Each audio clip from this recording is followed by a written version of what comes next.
Ishiyama may be immovable, but time moves forward for all of us.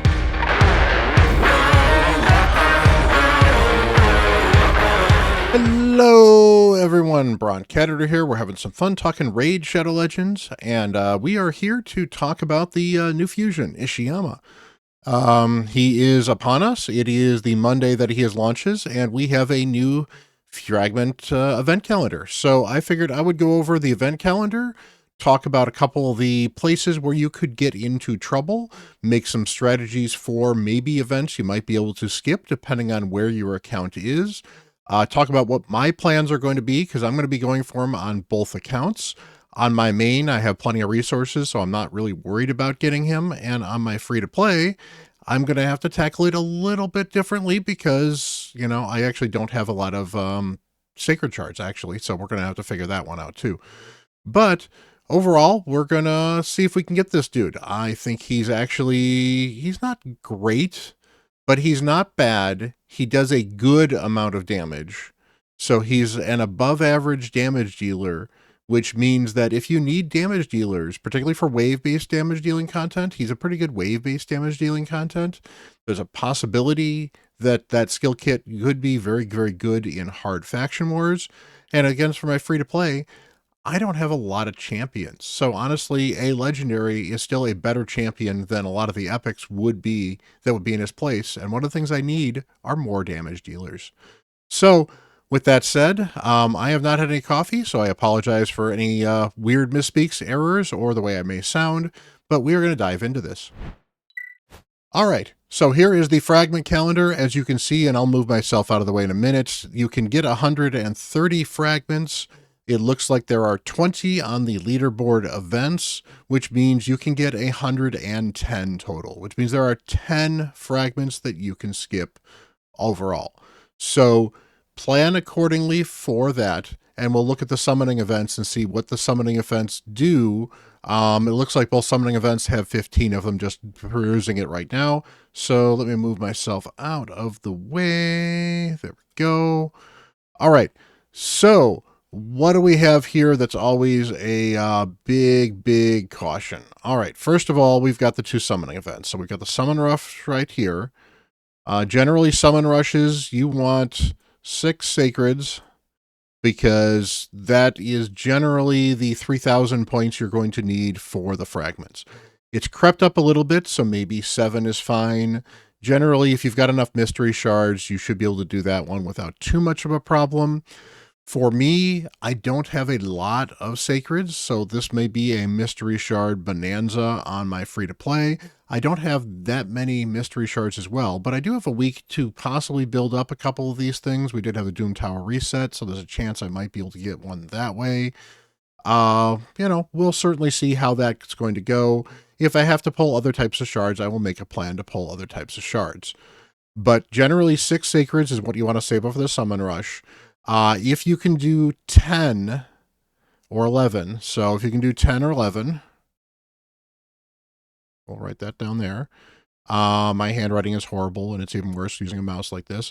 But if you can do 10 or 11, you can get all 15, which means you will be safe to skip an event or two in some cases if you think you can do the champion chase fully. The champion chase right here is another 15, and that is going to be 2x voids. So that is going to be times 2 voids for that event right there. So that is generally going to be not too bad. 25 voids, depending on how lucky or unlucky you get, can do it. 2x voids, as long as if you've got 30 voids, you're in decent enough shape, because 30 voids is 1,500 points minimum, and epics are worth a little bit more as well, because basically rares are worth 50 points there, so you need a lot less shards overall. So from that end, hopefully you've got some voids saved up. I've been saving up my voids for this for a while, for my free-to-play at least. So I should have enough to get the full amount of fragments on this, because that's usually 2,500 to 3,000 points as well. If not, there are other champions you could certainly pull from various fragment fusions. I may actually save the Ator for 2 weeks just to give myself the extra buffer of the 500 points in this champion chase. I may not. We'll certainly wait and see. I certainly don't want to miss this because I pulled Ator too early, but at the same time, on my free-to-play, Ator is actually going to be very critical for me getting the faction done, and I'd kind of like to get him sooner rather than later. So we'll see with that. But keep in mind that you need 2,500 to 3,000 points here. You're going to need about 3,000 points for the Summon Rush. And for the Champion Chase, again, that's per rarity, and of course that means you can pull champions in other ways as well. So Champion Chase, not as bad, and honestly, 2x Voids is a great time to pull Voids anyway, so this should be getting a ton of points, not a big deal. As far as the Dungeon Divers are concerned, because these are really kind of the rough ones here, we've got the first Dungeon Divers right here. That actually happens to underscore with a champion training event, which is great, at least for my free-to-play, because on my free-to-play, I run a lot of campaign when I do the champion training event, and running campaign gives me a ton of Dungeon Diver points.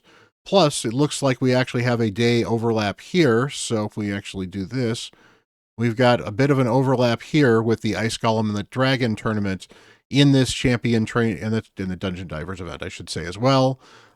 So for my main account, I'll run a bunch of Dragon. I will probably run a bunch of Ice Golem, and that should be enough to get me the Dungeon Divers. So I'll get close with the Dungeon Divers before the Dragon, and then I'll finish the Ice Golem maybe on the first day using gems and get the Dungeon Divers event there. And that's kind of the nice thing about if you've got gems and you've got the resources, you can do a plan like that, where you can decide I'm going to finish one of these tournaments on the first day, knowing that I'll have the time then I'll be able to finish 2 things at once. So that is my plan. As far as today is concerned, since we only have the Dragon and the Champion Training event, I would probably focus on whatever makes more sense for you, but I would not spend any more energy than I had to do Dragon or Champion Training right now until the Dungeon Diver event goes live tomorrow. We have, of course, other ones that are certainly problematic. We have Gear Enhancement Event here 1. Let's get a different color here. Get that one orange. So we have the Gear Enhancement 1, we have Gear Enhancement 2, and Gear Enhancement 3. So Gear Enhancement is a bit of a bugaboo for my free-to-play account because I just don't have a lot of silver. The good news is this is going to force me to farm dungeons, and dungeons is actually one of the better ways to actually get silver. So I've got maybe 8 to 10 million silver here. The good news is I'm still getting slightly easier events because I'm under level 70 at the moment. So maybe they won't be quite as rough for me on some of these events as I might otherwise. And yeah, I probably do need to gear cleanse. In fact, I probably have a ton of stuff from Spider that I can gear cleanse as well.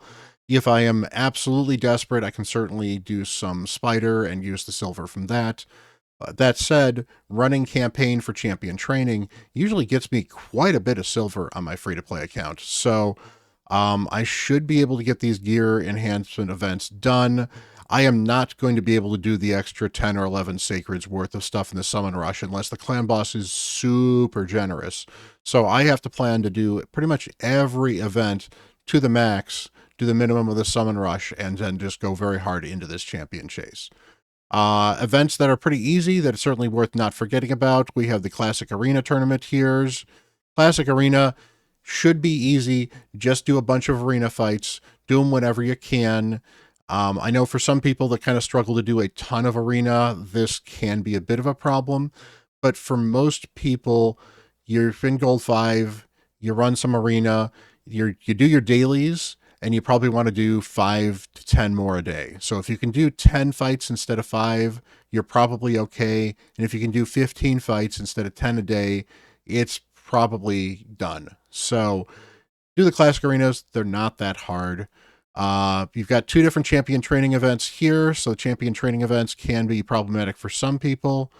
On my free to play, I will be running a lot of campaign, which is, kind of good. We do have, in fact, this is worth noting. We've got the Dungeon Divers there for 1. We've got this Dungeon Divers here for 2. We've got this Dungeon Divers event here for 3.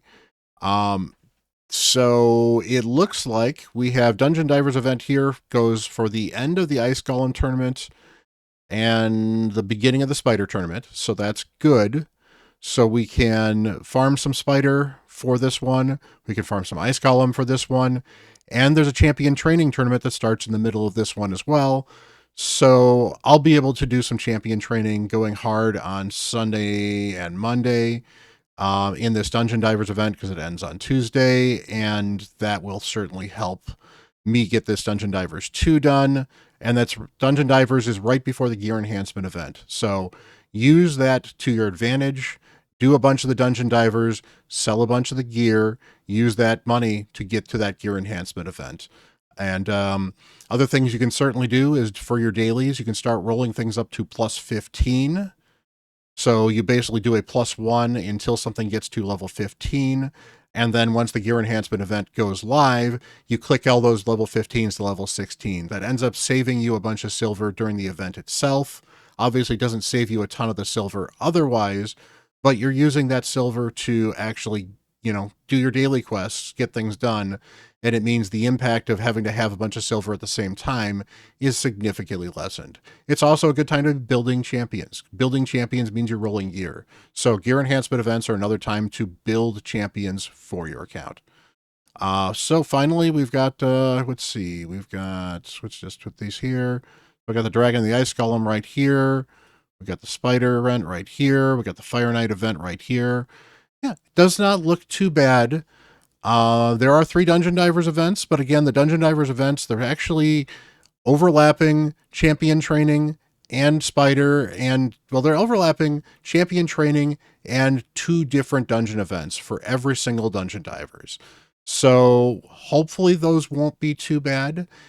Do keep in mind you are probably going to have to spend some extra gems and energy to get those done, however, because generally, even on my main where I often farm stage 10 hard, if I'm just doing daily energy, I can get the dragon tournaments and I can get the ice golem tournaments generally done pretty easily, in fact.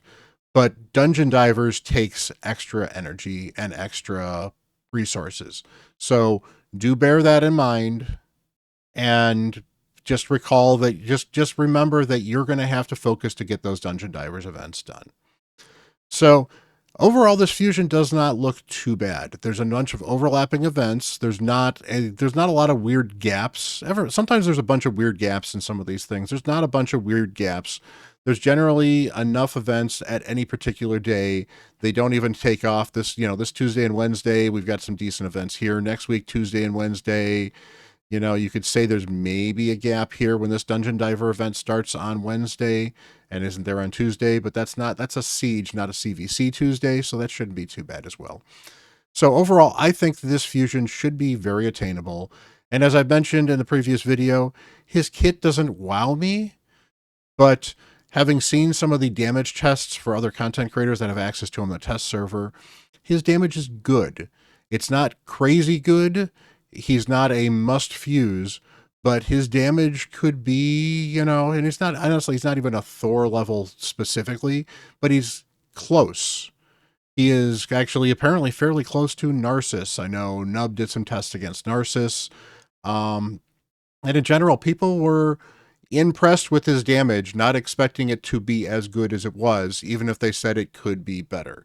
And that A3 does absolutely smack. In fact, that A3 hits harder than Narcissus's A3, which is a double hitter direct attack, because it ignores a ton of direct damage or defense, because it's got a 50% ignore defense, I believe, on it as well. So he's a decent champion. I'm going to go for him on my free to play. I need the damage in Shadowkin. I need a damage dealer. I'm going to go for him on my main just because as a fragment champion, he should be fairly easy to get, and he's going to be worth points either for a CVC or summon rush sometime down the road. To be fair, that's a good reason to go for him on a free to play as well. And I know I've talked to several other people that are looking for, I don't really have a good damage dealer in Shadowkin yet, so I'm going to go for him because I think he'll help me in my Shadowkin, particularly for folks that have actually gotten Lydia with kind of a mishmash team and are looking to see how much damage they can do in Faction Wars hard. Will he be a hard carry in hard? I don't know. His skills might be super useful in hard, or he may just be another damage dealer in hard. But I don't think I think there's value in going for him, and but I also don't think that he's a must fuse, and you're not necessarily gonna, oh my God, I'm gonna regret him if I miss him. No, I don't think you're gonna look back and say, man, I really wish I had this champion, unless you're in a situation, like I've said, where you need the damage, you need the Shadowkin champions, or for some strange reason, his skills turn out to be absolutely meta for faction wars hard, which I don't see that happening. So, take that advice as you will. Hopefully this video helps you kind of make a plan. Again, you probably want to, ease off the brakes, ease off the gas early on today. And again, it's going to be personal rewards CVC. So you're going to want to go nuts in Tuesday and Wednesday anyway. So that's a good time to go nuts and finish the Dragon Tournament, get some of those dungeon diving points, get a ton of champion training done. And then the other time you want to kind of hold off just a little bit is maybe on Tuesday the 13th until Wednesday the 14th, when one of the Dungeon Divers events ends and the other one begins. So those are probably the 2 days you're going to want to just hold off a little bit. Otherwise, save your shards. There's going to be some tempting events for CVC as well. Save your shards. We've got a 2x Voids coming. 2x Voids is a great time to pull some shards. And hopefully there'll be some good progressives on the Sacred Pulls this coming weekend. So anyway, hopefully this has been great for you. Much love, everyone. Let me know, are you planning on going for this champion? Has some of the damage tests changing your mind? Has maybe my explanation of how this event changed your mind? Do you think this calendar actually looks pretty easy to do? Let me know. Let me know if this type of stuff helps you. I really appreciate you guys. Hit like button, hit that subscribe button. You guys are absolutely amazing. And until the next video, I'm Bront CatHerder.